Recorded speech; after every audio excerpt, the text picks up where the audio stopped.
Hello friends, इस video में हम लीड कोड कॉन्टेस्ट 3 to 7 की थर्ड प्रॉब्लम डिस्कस करेंगे। प्रॉब्लम का नाम है make number of distinct characters equal और ये प्रॉब्लम मीडियम कैटेगरी की है। इस प्रॉब्लम में आपको क्या दिया हुआ है, दो स्ट्रिंग्स दिए हुए हैं, वर्ड 1 और वर्ड 2, जो कंसिस्ट करते हैं लोअर केस कैरेक्टर्स के। इसमें केवल लोअर केस कैरेक्टर्स होंगे और इनकी मैक्सिमम लेंथ कितनी हो सकती है, 10⁻5 तक। वर्ड 1 की 10⁻5 और वर्ड 2 की 10⁻5 तक हो सकती है। आपको एक मूव दिया हुआ है जिसमें आप एक वर्ड 1 का इंडेक्स चुन सकते हो और एक वर्ड 2 का इंडेक्स चुन सकते हो। उसके बाद आप ith इंडेक्स पर जो करेक्टर प्रेजेंट है और वर्ड 2 के jth इंडेक्स पर जो करेक्टर प्रेजेंट है उनको स्वैप कर सकते हो। तो आपको एक मूव चलना है जिसमें आप एक इंडेक्स वर्ड 1 का चुनोगे, एक इंडेक्स वर्ड 2 का चुनोगे, उन पर जो भी करेक्टर प्रेजेंट होंगे उनको स्वैप कर दोगे। आपको रिटर्न करना है ट्रू अगर इस स्वैपिंग के बाद दोनों वर्ड्स के अंदर जो डिस्टिंक्ट करेक्टर्स हैं वो अगर इक्वल हैं तो आप ट्रू रिटर्न करोगे, अदरवाइज फॉल्स रिटर्न करोगे। ये आपकी चॉइस है कि आप आई क्या चुनते हो और जे क्या चुनते हो। तो आपको ये रिटर्न करना है कि मैं कोई भी ऐसा आई या जे चुन सकता हूँ कि उन दोनों को स्वैप करने के बाद जो नंबर ऑफ डिस्टिंक्ट कैरेक्टर्स है दोनों वर्ड्स में वो इक्वल हो जाए। अगर ऐसा पॉसिबल है तो ट्रू रिटर्न करो, अदरवाइज फॉल्स रिटर्न करो। जैसे इसके एक बार एग्जाम्पल्स देखते हैं। पहला वर्ड इन्होंने दिया है ए सी, दूसरा वर्ड दिया है बी। तो आप कोई भी इसका इंडेक्स चुनोगे, जैसे ये चुना और ये चुना, आप इनको स्वैप करोगे तो वर्ड 1 आपका क्या बन जाएगा बी सी और वर्ड 2 क्या बन जाएगा ए। इसमें डिस्टिंक्ट कैरेक्टर्स कितने हैं 2, बी अलग है सी अलग है। इसमें डिस्टिंक्ट कैरेक्टर्स कितने हैं 1। तो ये दोनों इक्वल नहीं है, तो फिर आप कोई और ऑप्शन देखोगे। आप सी और बी इसको स्वैप करने का सोचोगे तो आपके ए बी एक स्ट्रिंग बन जाएगा और एक स्ट्रिंग क्या बन जाएगा सी। इसमें भी आपके क्या है 2 डिस्टिंक्ट है, 1 डिस्टिंक्ट है। तो ये भी number of distinct characters equal नहीं है। तो इस केस में आपको क्या रिटर्न करना है फॉल्स, कि इट्स नॉट पॉसिबल कि हम एक मूव स्वैप करें और दोनों के डिस्टिंक्ट कैरेक्टर्स इक्वल हो जाएं। सेकंड जो एग्जांपल इन्होंने दिया है, स्ट्रिंग है ए बी सी सी, दूसरा है ए बी, और इन्होंने कहा है कि अगर हम सी और ए वर्ड 2 के 0th इंडेक्स और वर्ड 1 का सेकंड इंडेक्स इनको आपस में स्वैप करें तो मेरा वर्ड क्या बनेगा ए बी ए सी और सेकंड वर्ड क्या हो जाएगा सी ए बी।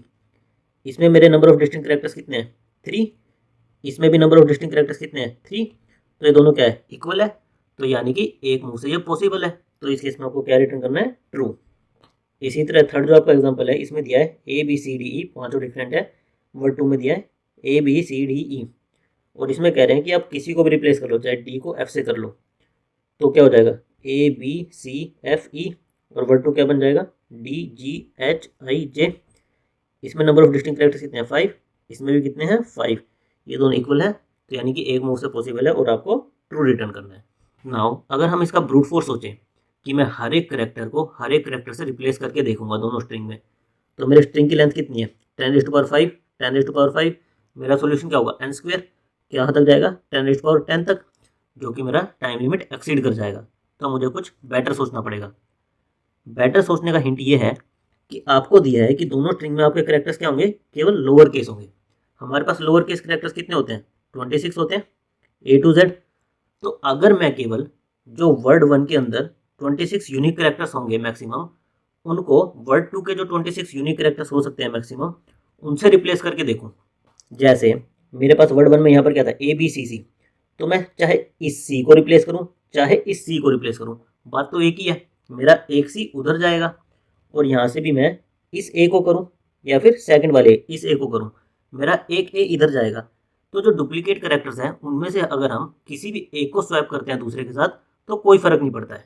इसी चीज़ को ऑब्जर्व करके जो ये हम 10⁻5 इंटू 10⁻5 कर रहे थे, इसको हम किससे रिप्लेस कर सकते हैं 26 इंटू 26, क्योंकि हमारे मैक्सिमम यूनिक करेक्टर्स कितने हो सकते हैं एक स्ट्रिंग में 26, क्योंकि केवल लोअर केस करेक्टर्स ही स्ट्रिंग में प्रेजेंट है।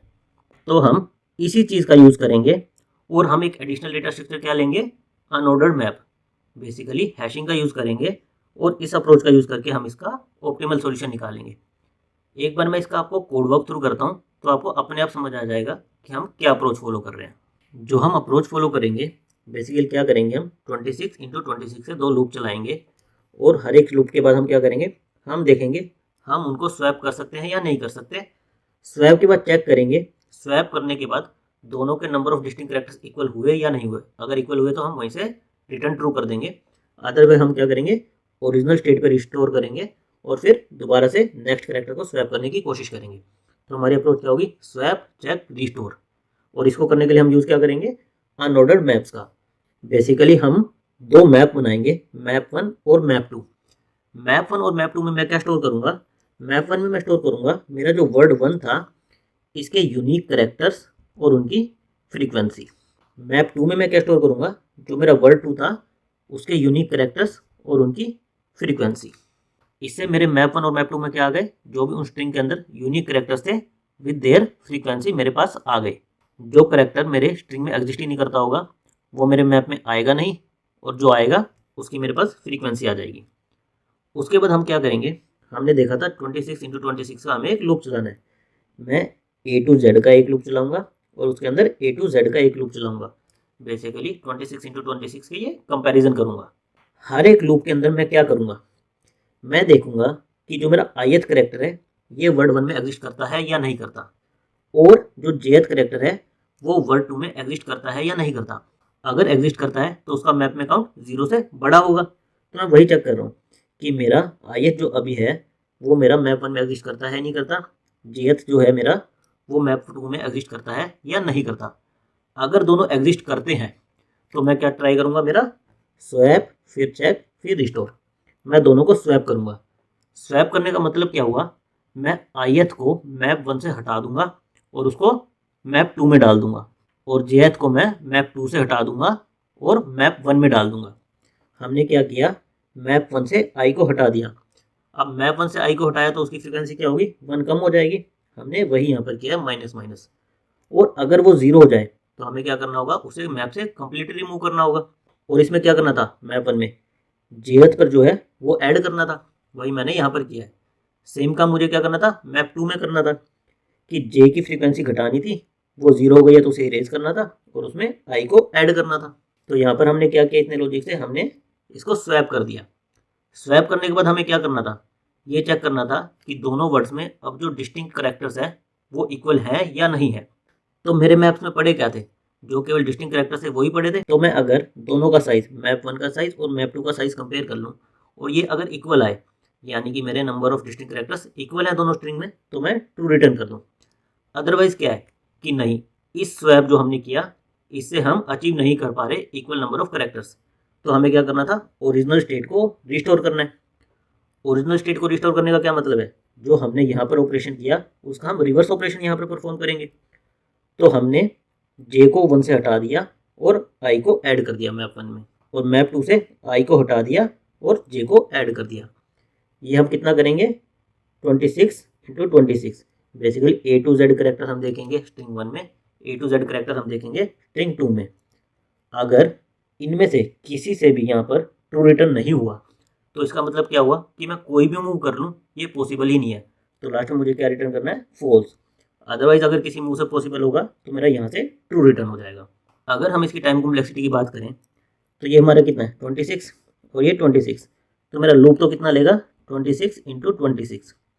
नाउ ये जो ऑपरेशंस हैं, क्योंकि हम अनऑर्डर्ड मैप का यूज़ कर रहे हैं तो अनऑर्डर्ड मैप में जनरली हम ऑपरेशंस क्या मानते हैं कि ऑफ 1 होते हैं। तो अगर हम ऑफ 1 कंसीडर करें तो हमारी टाइम कॉम्प्लेक्सिटी क्या आएगी, ऑफ 26 × 26। और वर्स्ट केस में अनऑर्डर्ड मैप में ऑपरेशंस क्या होते हैं, ऑफ n, जो कि हमारा मैप का साइज होता है। तो हमारा वर्स्ट केस में मैप का साइज कितना होगा, 26 होगा, क्योंकि हम 26 करेक्टर से स्टोर कर रहे हैं। तो वर्स्ट केस में क्या होगा, एक और ऑफ n यानी ऑफ 26 मल्टीप्लाई हो जाएगा इससे।